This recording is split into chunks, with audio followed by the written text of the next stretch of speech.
In the previous lecture, we have seen the superclass Pisces. Now, in this lecture, we are going to see superclass Tetrapoda. Okay, we have already seen the meaning of Tetrapoda is the animals in the tetrapoda are having two pairs of appendages, or we can call it as limbs. Okay, and few of the examples like that of the snakes are secondarily limbless. म्हणजे काय तर या super क्लासमध्ये टेट्रापोडामध्ये येणारे जे काही animals आहेत त्यांना दोन पेअर्स असतात लिम्सचे किंवा अपेंडेजेसचे. ओके पण त्यामध्ये स्नेक्स आहेत जे की लिमलेस आहेत, म्हणजे ज्यांना अपेंडेजेस नसतात. ओके, तर हे सगळे टेट्रापोडामध्ये येतात.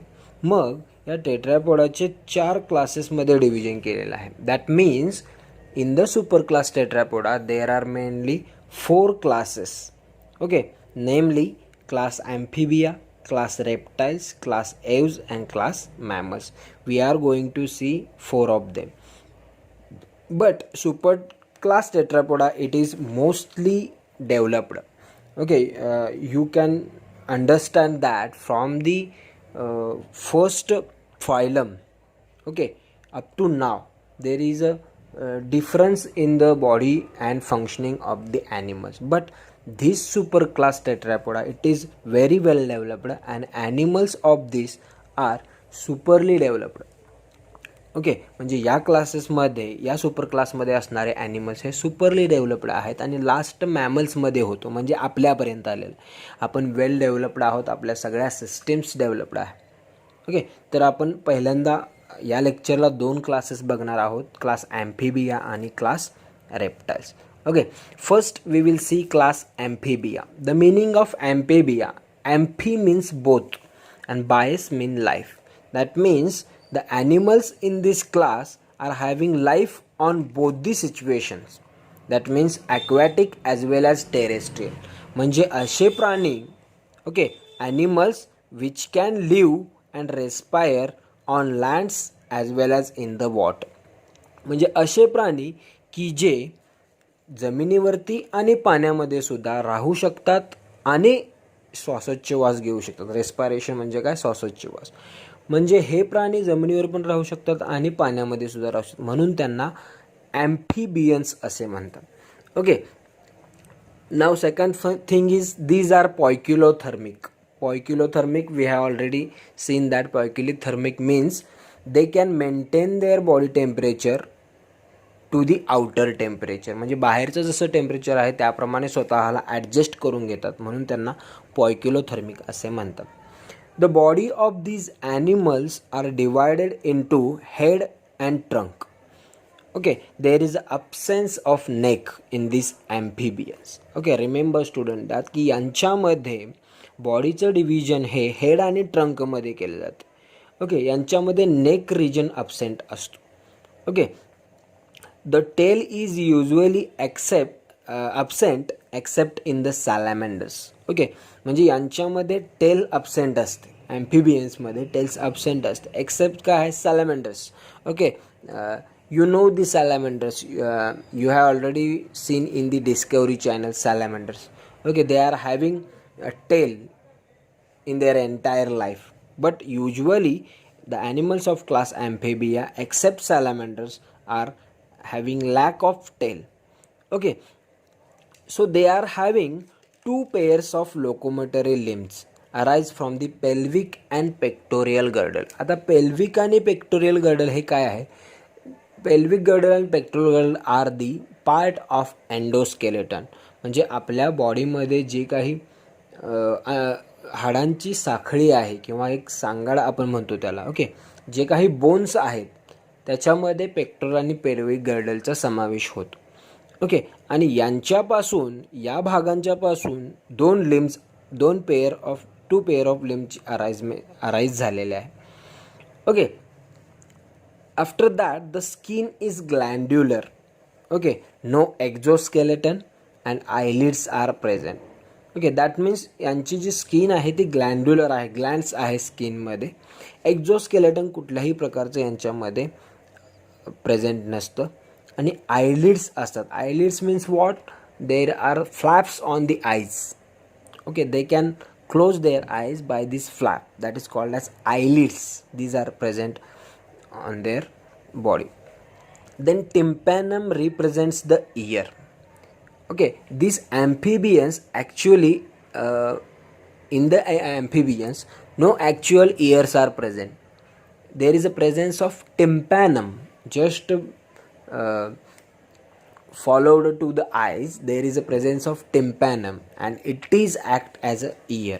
म्हणजे यांच्यामध्ये खरोखर असं आपल्यामध्ये जसं कान आहे तसं त्यांच्यामध्ये नसतं, पण टिम्पॅनम हा जो एक पार्ट आहे जो डोळ्यांच्या बरोबर वरती बाजूला प्रेझेंट असतो, तर तो इयरसारखे काम करतो, म्हणजे कानांसारखे काम करतो. Okay, cloaca is the common opening for excretion and digestive tract. That means in ourselves digestive tract is different and excretion part is different, but for the excretion and the anal opening it is same in the amphibians, and that is called as cloaca.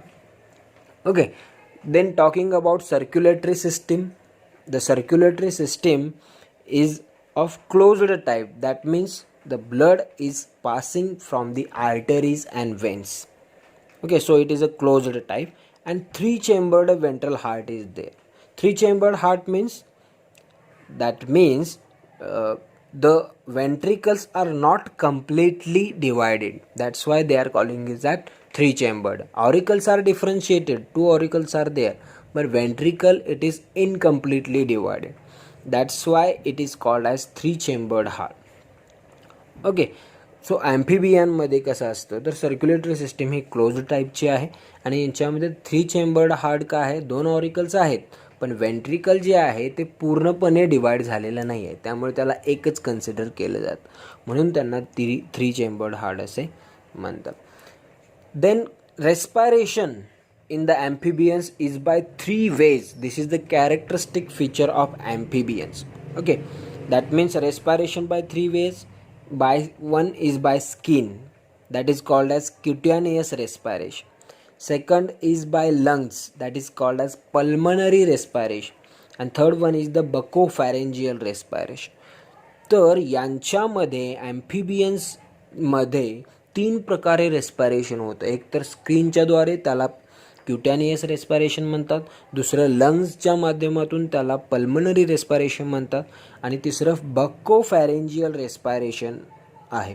मग ह्या तिन्ही प्रकारे ते respiration करू शकतात, कारण ते जमिनीवर आणि पाण्यामध्ये दोन्ही ठिकाणी राहू शकतात आणि रेस्पायरेशन करू शकतात. मग यांच्यामध्ये असणारी जी नर्वस सिस्टीम आहे ती कशी आहे, एकदम सुस्थितीत आहे. म्हणजे nervous system is well developed. Okay, they are having very good nerve sensation, that's why nervous system is well developed. Then talking about the reproductive system, the sexes are separate in the amphibians. That means male animal is different, organism is different, and female organism is different. Okay, they are also called as unisexual. Okay, the animals are oviparous. Oviparous means we have already told you that I already told you that oviparous means the animals which are egg laying. Okay, म्हणजे amphibians कसे आहेत तर egg ले करतात आणि त्याच्यातून पिले जन्माला येतात. Okay, external fertilisation is that is the characteristic feature of the amphibians. Amphibian external fertilisation काय, तर फिमेल जी आहे ती बाहेर एग ले करते आणि नंतर त्याच्यावरती त्या एग्जवरती मेल फ्रॉग जो आहे तो स्पर्म डिस्चार्ज करतो. जे काही मेल ऑर्गन आहे म्हणजे मेल जो कॉम्पोनंट आहे स्पर्म, तो त्याच्यावर डिस्चार्ज करतो आणि बॉडीच्या बाहेरमध्ये फर्टिलायझेशन होतं, म्हणून एक्सटर्नल फर्टिलायझेशन म्हणतो. डेव्हलपमेंट इनडायरेक्ट आहे. And the most important part in the amphibians, metamorphosis occurs in the amphibians. Metamorphosis म्हणजे काय, तर पहिल्यांदा या ॲम्फिबियन्सची लाईफ ही वॉटरमध्ये चालू होते. तो जन्म, त्यांचे जे एग लेईंग आहे ते वॉटरमध्ये, नंतर त्यांचा एग स्टेज जे आहे ती पाण्यामध्ये आणि नंतर ते अडल्ट होत असतात त्यावेळी ते जमिनीवर येतात. याला काय म्हणतात metamorphosis, because at the first time they are having tail. Okay, for example, we are taking the example of frogs. Frogs firstly lay their eggs in the water. In the water, the larval stages grow. In the larva, there is a presence of tail. But after their development takes place, that tail is going to be degenerate. And frogs and limbs are generated there. And when limbs are generated, they are coming to the land. म्हणजे कसं आहे यांच्यामध्ये फ्रॉग्समध्ये कसं असतं तर पहिल्यांदा ते पाण्यामध्ये जन्म घेतात. त्याच्यानंतर त्यावेळी त्यांना टेल असते. पण जसजसे त्यांच्यामध्ये मेटॅमॉर्फोसिस होतं, डेव्हलपमेंट होतं, त्यावेळी त्यांची टेल जी आहे ती नाहीशी होते, कट होते किंवा डिजनरेट होते. आणि त्याचवेळी त्यांचे जे काही लिम्स आहेत म्हणजे पाय आणि म्हणजे पाय जे आहेत, 4 लिम्स, हाइंड लिम्स, हे डेव्हलप व्हायला सुरू होतात. आणि ज्यावेळी ते डेव्हलप होतील तेव्हा हे फ्रॉग्स जमिनीवर येतात. याला मेटामॉर्फोसिस म्हणतात. हे एक कॅरेक्टरिस्टिक फीचर आहे amphibians. Okay, then examples of the amphibia. Okay, first one is the frog, that is also called as Rana tigrana. Okay, then second one is the toad, that is also called as buffo. Third is called as tree frog, that is called as hyla. Then salamander. These are the example of the amphibia. Okay, म्हणजे amphibians हे असे आहेत की जे पाण्यामध्ये आणि जमिनीवर दोन्हीकडे राहू शकतात.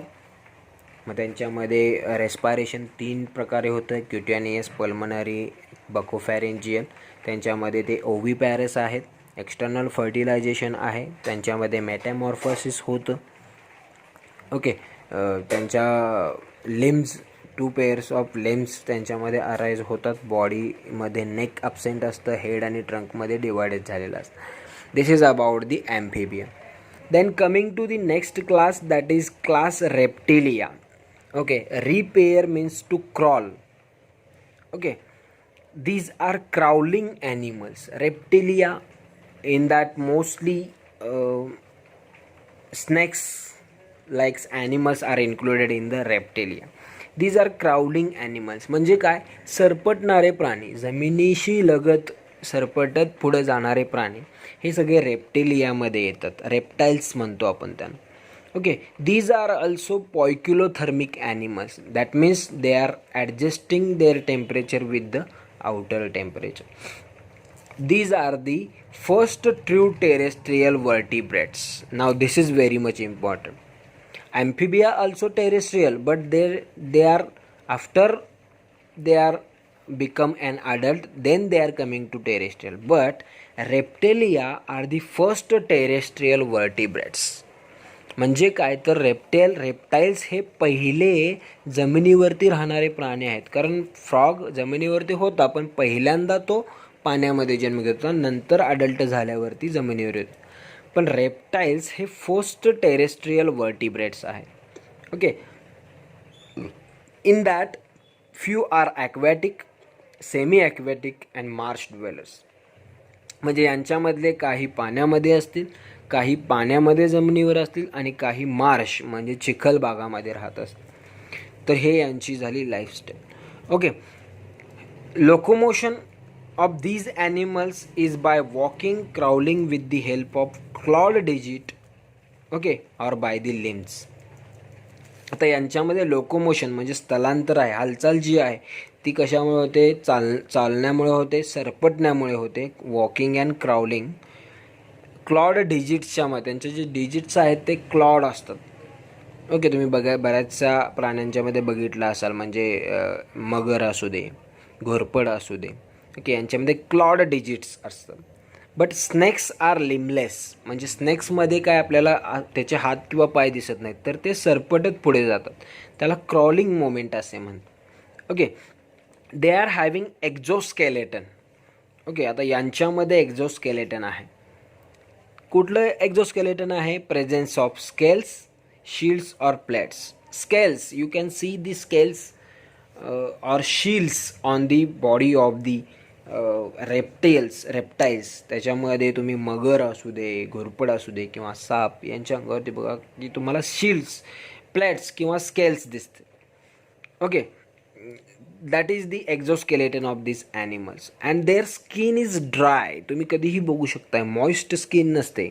मगर असू दे म्हणजे क्रॉकोडाईल असू दे किंवा घोरपड असू दे, लिझार्ड्स म्हणतात त्यांना, किंवा पाल असू दे आपल्या घरातले, त्यांची स्किन एकदम ड्राय असते.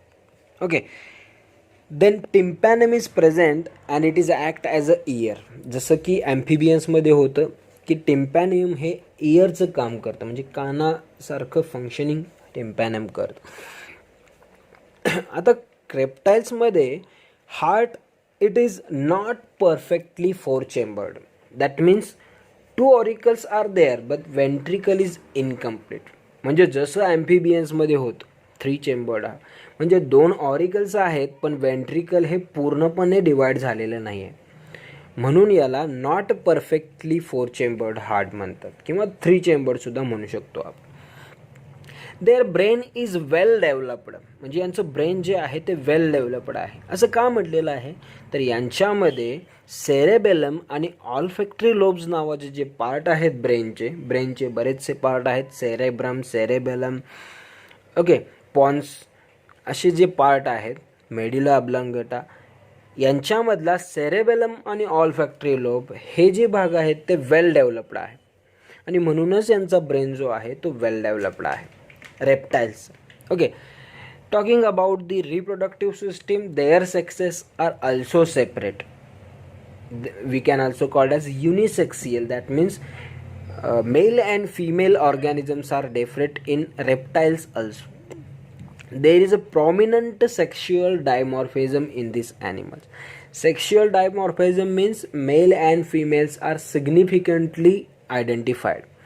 ओके, यांच्यामध्ये सेक्शुअल डायमॉर्फिझम म्हणजे काय तर मेल आणि फिमेल आपल्याला ओळखू शकतात, ते सेपरेट असतात मेल आणि female. Okay, fertilization is internal. That means the sperm and egg are fertilized inside the body of the organism. म्हणजे रेप्टाईलच्या बॉडीच्या आतमध्ये स्पर्म आणि एग फर्टिलाइज होतात, म्हणून त्याला इंटरनल फर्टिलायझेशन असे म्हणतात. दे आर ओव्हिपॅरस. ओव्हिपॅरस म्हणजे काय, एग लेईंग, म्हणजे जे अंडी देतात आणि त्या अंड्यातून पिलांचा जन्म होतो. मोस्टली सगळे ओव्हिपॅरस आहेत एक्सेप्ट वायपर. ओके, पिट वायपर तुम्ही नाव ऐकलं असेल, सापाची एक प्रजाती आहे पिट वायपर, की जी विव्हिपॅरस आहे, म्हणजे जी डायरेक्टली पिलांना जन्म देते.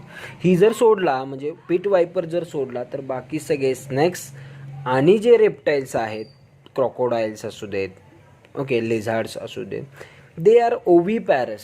Means they are egg laying, म्हणजे ते अंडी घालतात आणि त्यातून पिला जन्मतात. पण पिट वायपर असा आहे की जो डायरेक्टली पिलांना जन्म देतो. And most important, they show parental care. Parental care is most in the reptiles. Okay, in Discovery you can see, okay, or you have already seen about the snakes and the crocodiles, how the parental care in these animals. Okay, for their young ones they are preparing, they are giving support, they are giving protection to them. So parental care is there in this animal. This is about the reptiles. Example of reptiles: turtle, crocodile, tortoise, wall lizard, garden lizard and tree lizard. Then crate viper and the snakes. So crocodiles म्हणजे मगर येतं त्याच्यामध्ये, turtle कासव येतं त्याच्यामध्ये, wall lizard म्हणजे घरामध्ये असणारी पाल, garden lizard म्हणजेच आपली असणारी जी घोरपड आहे, किंवा क्रेट वायपर हे ज्या सापाच्या जाती आहे त्याच्यामध्ये नाग आहे, त्याच्यामध्ये धामीन आहे, ओके, नाजा आहे म्हणजे नाग आहे, कोब्रा आहे. हे सगळे जे आहेत ते रेप्टाईल्समध्ये सरपटणारे प्राणी आहे. ओके, तो आपण या लेक्चरला ॲम्फिबिया आणि रेप्टाईल्स बघितलेले आहेत. ॲम्फिबिया असे प्राणी की जे पाणी आणि जमिनीवर दोन्ही ठिकाणी राहू शकतात, जसे की फ्रॉग आहेत, ओके, त्याच्यानंतर सॅलॅमेंडर्स आहेत, बुफो आहे, हायला आहे. आणि दुसरे रेप्टाईल्स बघितले आहेत जे सरपटणारे प्राणी आहेत, ज्यांच्यामध्ये सगळ्या प्रकारच्या सापांच्या प्रजाती, त्याच्यानंतर मगर क्रॉकोडाईल असू दे, टर्टल कासव असू दे, आणि लेझार्डच्या सगळ्या प्रजाती याच्यामध्ये येतात, रेप्टाईल्समध्ये येतात. So we have seen both the two classes of the super class tetrapoda. In the next lecture we are going to see the remaining two classes, that is nothing but the aves and mammoths. These are very much important classes. Okay, thank you.